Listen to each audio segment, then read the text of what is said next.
Bonjour à tous, dans cette vidéo, je vais vous présenter l'outil Sage Data Clean and Control. Donc c'est un utilitaire qui peut s'activer avec une option. Je suis ici avec Sage version 12. Si vous êtes en version 11, l'utilitaire fonctionnera également. Pour toutes les versions précédentes, il faudra évoluer avec une mise à jour pour la version 12. Alors, l'utilitaire Data Clean and Control, il va surtout vous servir à analyser votre dossier et il va vous dire quelles sont les incohérences sur votre dossier, qu'est-ce qu'il y a à modifier pour que vous soyez prêt pour la facture électronique. Alors, pour lancer cet utilitaire, vous allez avoir 3 endroits. Le premier endroit est le plus facilement accessible. Ça va être directement sur votre IntuiSage. Vous allez avoir une tuile qui s'appelle Assistant de mise en conformité. Donc, si vous cliquez dessus, vous allez avoir l'assistant qui va s'ouvrir. Je vais vous montrer 2 autres chemins où vous pouvez avoir l'assistant. Ça va être dans Structure, Plantière et en haut, vous allez avoir votre assistant de conformité. Si vous cliquez dessus, vous arriverez à la même fenêtre. Dernier endroit, ce sera dans Fichier, Paramètres Société, Facture électronique et vous avez également un lien pour lancer l'assistant. Alors, qu'est-ce que nous dit cet assistant? Vous allez pouvoir avoir des petits liens pour avoir des informations sur les prérequis, en savoir plus. Il vous dit qu'il faut faire attention sur votre base tiers si des clients ou fournisseurs sont sélectionnés en particulier, ils ne remonteront certainement pas dans l'assistant Data Clean and Control parce qu'il n'aura pas de vérification à faire s'il y a un numéro de tirette, etc. Donc bien faire attention que votre base elle soit pas en client ou si c'est en client particulier, sauf si bien sûr ce sont réellement des clients particuliers. Alors, vous allez avoir un autre lien qui vous permet de connaître tous les champs qui sont obligatoires, tous les champs qui doivent être mis en conformité sur votre dossier et également sur vos fiches tiers. Donc, vous pourrez en prendre connaissance directement. Ensuite, on fait suivant. Et sur cet assistant, alors on a 3 choix possibles. Je vous conseille de les faire un à un, plutôt que de cocher les 3 en même temps, puisqu'on ne sait plus exactement ce qu'on fait. Donc, vous avez la possibilité de faire soit de mettre en sommeil les tiers non mouvementés, donc vous cochez cette case. Vous pouvez sélectionner le type de tiers que vous choisissez, si vous voulez intervenir que sur votre base client, que sur votre base fournisseur. Si on passe sur les fournisseurs et vous indiquez une date, à partir de quelle date il doit vérifier que le fournisseur n'a pas été mouvementé. S'il n'a pas été mouvementé depuis, si vous décidez, vous dites, à peu près 5 ans, donc en janvier 2020. Dans ces cas-là, il va vous mettre en sommeil tous les fournisseurs qui n'ont pas eu de mouvement depuis janvier 2020 et ça vous permet d'avoir une mise en sommeil en masse. Autre utilitaire, ça permet de contrôler vos paramètres de votre société à vous. Savoir si elle est en conformité avec la facture électronique pour recevoir et émettre des données. Bon, vous sélectionnez contrôler le paramétrage des tables des paramètres société, puis fin, et vous allez avoir une autre fenêtre qui vous indique, effectivement, avec un statut facture électronique. Donc en orange, ça va être à surveiller. En rouge, la croix rouge, c'est vraiment rédhibitoire, c'est à, à changer. Alors en orange, ça veut dire c'est si vous utilisez cette fonctionnalité. Il faudra qu'elle soit correctement indiquée et en vert, ça veut dire que c'est OK. Donc là, vous avez effectivement des indications. Par exemple, celle-ci, mode de règlement, carte bancaire. Le code EDI du mode de règlement doit être renseigné si utilisé. Donc on peut double-cliquer dessus. Ça nous emmène directement à l'endroit où il faut le modifier. Donc je suis dans mes paramètres société, paramètres des tiers, mode de règlement. Si je vais sur ma carte bancaire, effectivement, je n'ai pas de code EDI de renseigner, ce qui est une mention obligatoire désormais pour la facture électronique.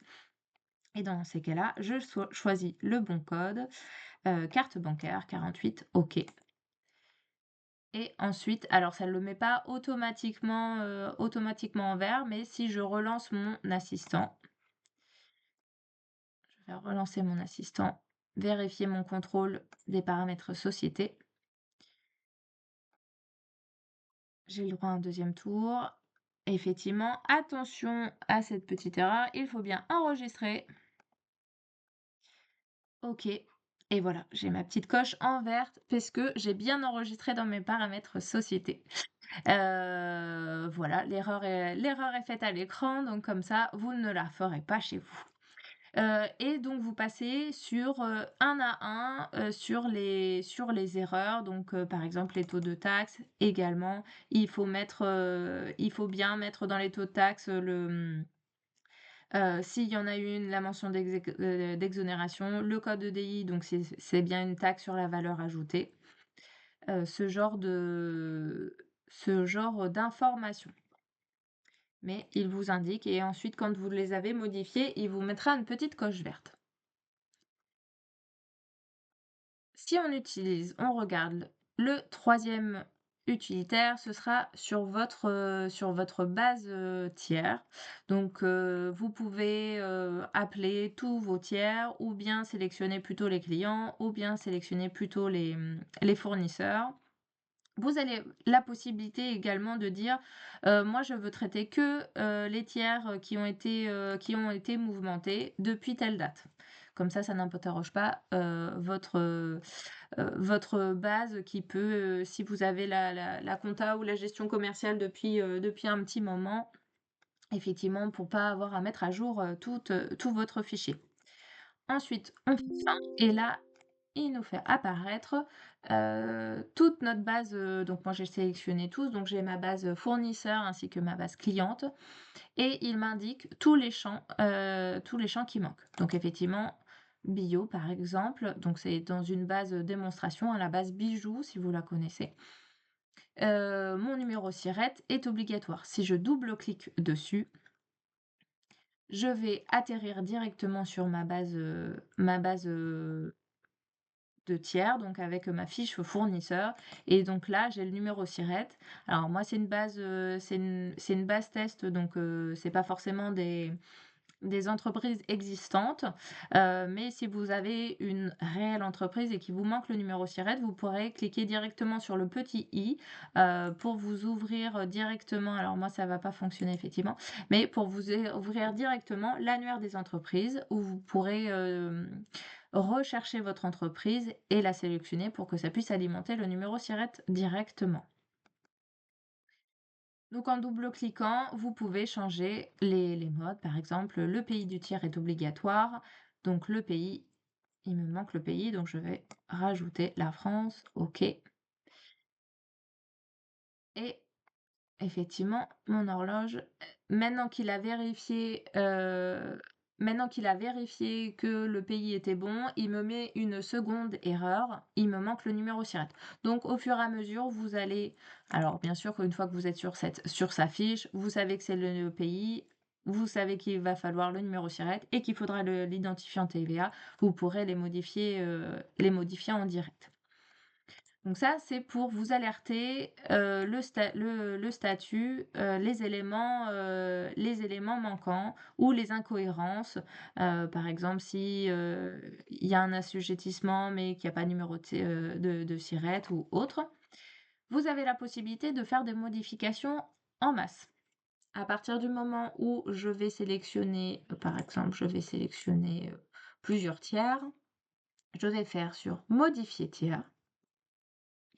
Et là, je vais pouvoir dire: «Je veux affecter le pays en masse, la France» et ça va me changer le pays France sur tous les tiers que j'ai sélectionnés.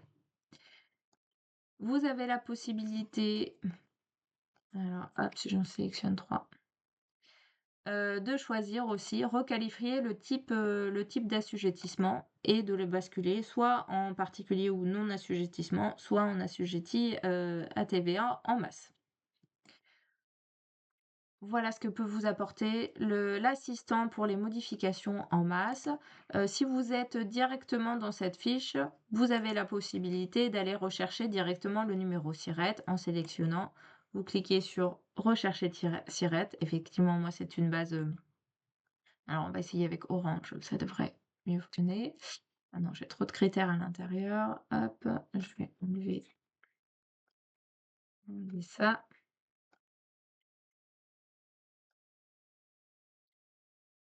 Alors, rechercher numéro SIRET. Donc ça m'ouvre la recherche sur l'annuaire. Si j'ai trop de raisons sociales, je peux également filtrer en disant que je connais le code postal et je fais appliquer pour qu'il y en ait plus qu'un. Et une fois que je suis d'accord avec,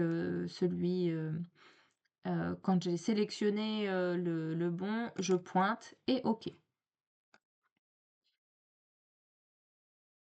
Voilà pour l'assistant. On est côté comptabilité.